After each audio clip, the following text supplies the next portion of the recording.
Okay, section 11.3, we're going to continue our work with surface areas, but now we're going to talk about pyramids and cones. So a pyramid, and again, it's going to be a lot of definitions. Write down what you need to have in your notes.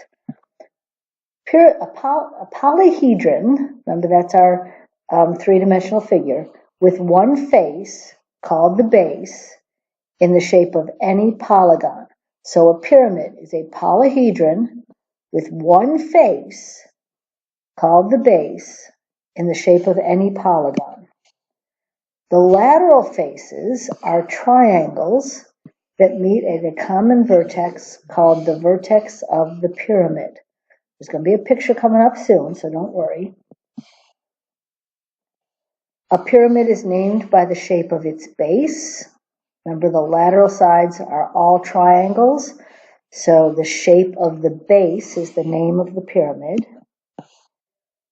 The altitude is perpendicular, from, not form. That color's not going to work. Perpendicular from the vertex to the plane of the base. And the length of the altitude is the height of the pyramid. Pause and write all that down. We'll get to the picture and you'll see exactly what's going on here.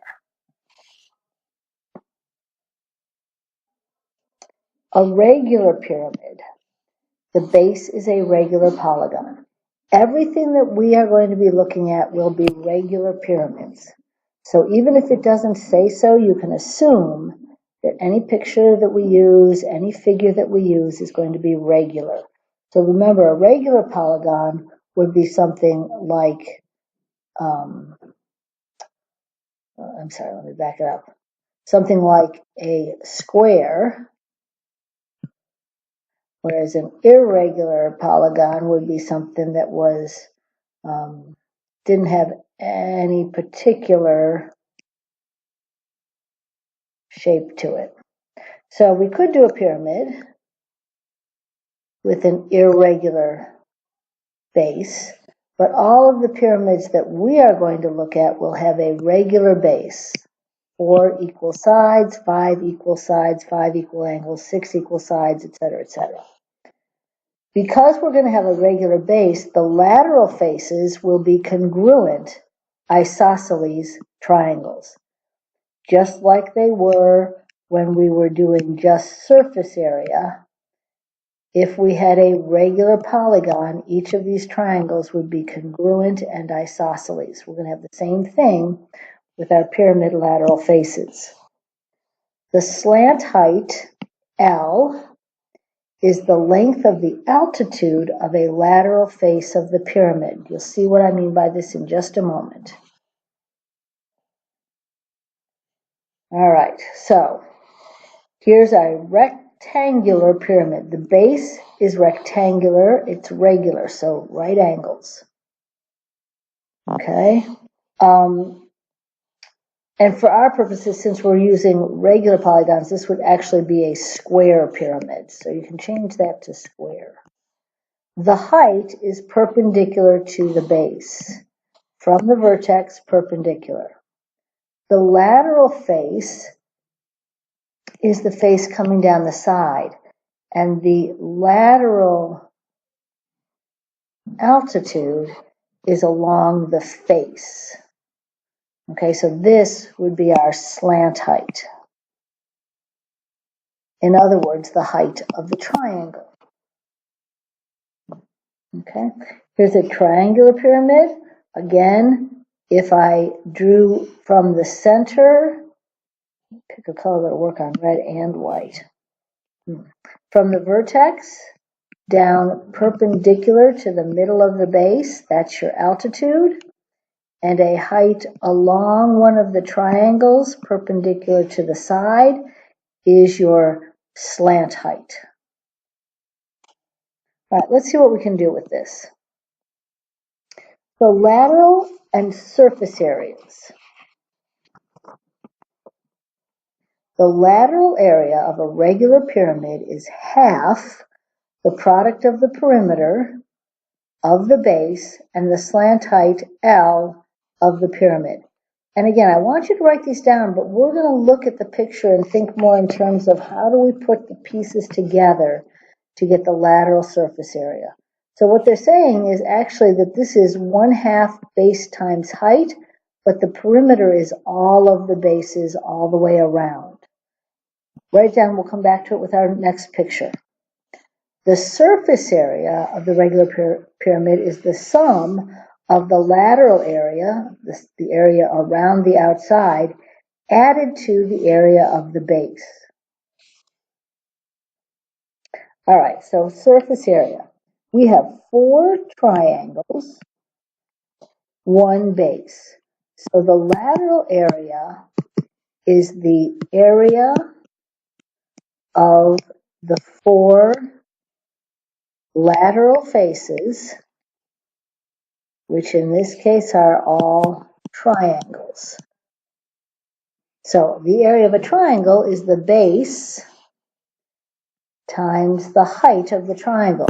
1/2 the base times the height. We're going to call this the slant height because remember again, our altitude, which they've marked as 24, that's the height of the entire pyramid. This side of the triangle is the slant height, L. So to find the area of the face, I'm going to use the base times the slant height. So if this is 24, the height of the pyramid, the perpendicular through the center, what would be this leg of my triangle? Well, that's 1/2 of the base, so that's 8. So I have 1/2. Let me back it up. Let's get our triangle first. Our triangle that I'm using, the dotted green line on the picture, is 24, 8, and then L. That's my slant height, or height along the face. Using Pythagorean, I can say that 8 squared, colors are killing me today.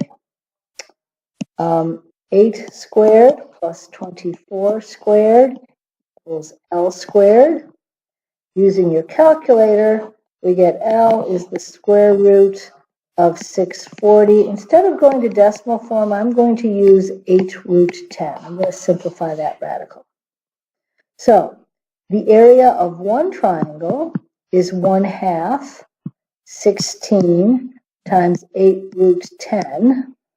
There are 4 of those triangles times 4. Now again, the book uses the P for perimeter. My 16 times my 4 is my perimeter. Again, multiplying 1/2 of 16 is 8. 8 times 8 is 64. And 64 times 4 is 256.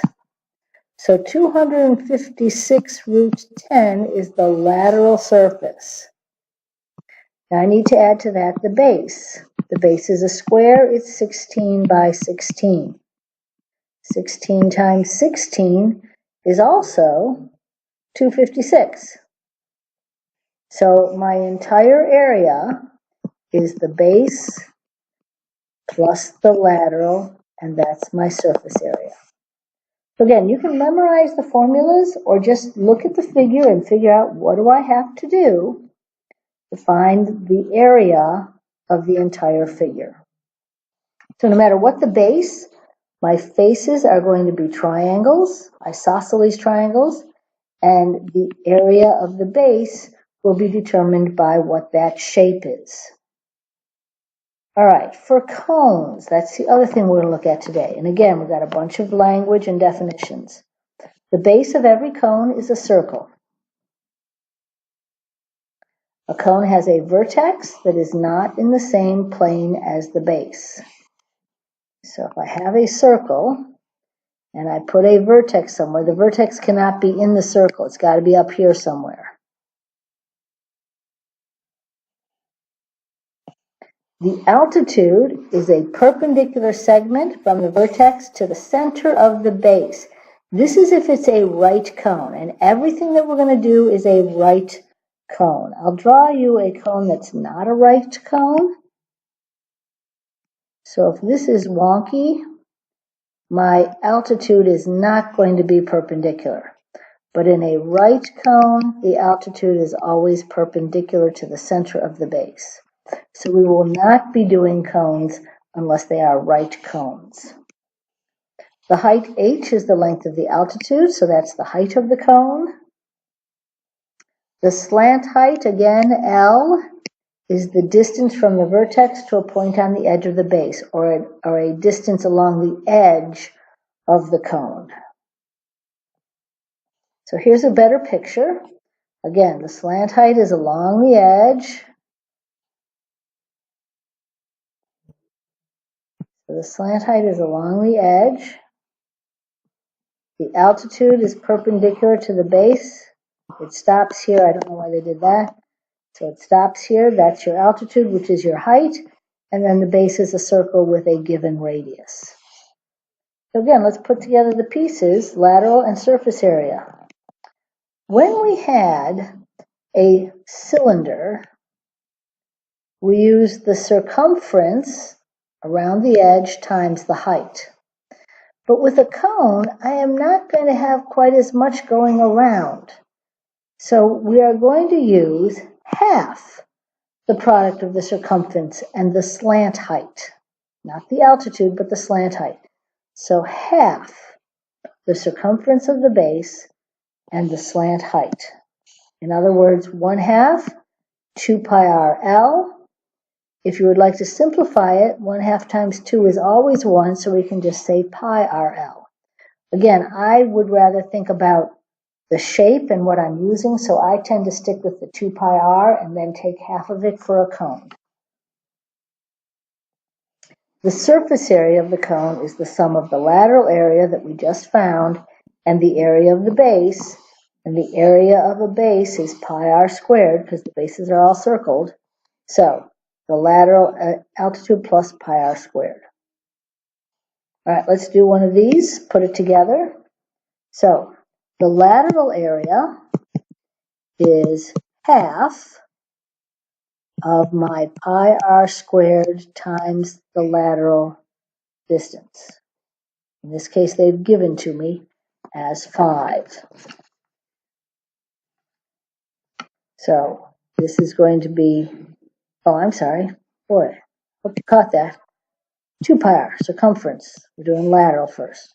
So pi times 4 times 5 will give me 20 pi for my lateral area. My base, here comes my pi r squared. So that's going to be pi times 4 squared, which is 16 pi. Add those together to get your surface area. 20 pi plus 16 pi equals 36 pi. Hope you can read that. That's it for the video. It's just these two things.